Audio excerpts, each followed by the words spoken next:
The overall goal of this procedure is to determine the genome-wide binding profiles of polyamides and other DNA-targeting small molecules in cells. This method can help advance the field of drug DNA chemistry by using the genome to guide the design of DNA-targeting molecules. The main advantage of this technique is that direct ligand-DNA interactions are measured to provide insight into the mechanism of action for ligands that act on the genome.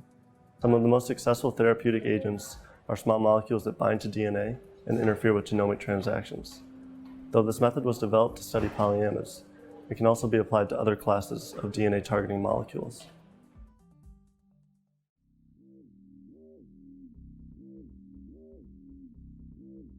The cells for this experiment are grown in E8 media on 10-centimeter dishes, with a surface coat that supports pluripotent stem cells at 37 degrees Celsius in a humidified atmosphere of 5% carbon dioxide. Prior to adding the polyamide, remove the spent culture media and add 8 milliliters of fresh media per 10-centimeter dish. From this point onward, protect the cells from light to avoid premature photo-cross-linking.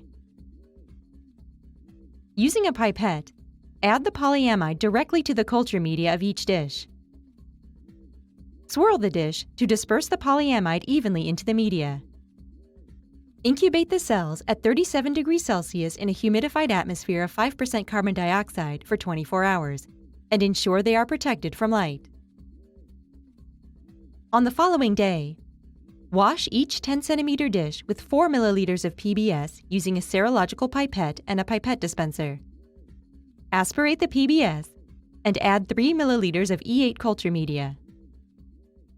With the lights dimmed,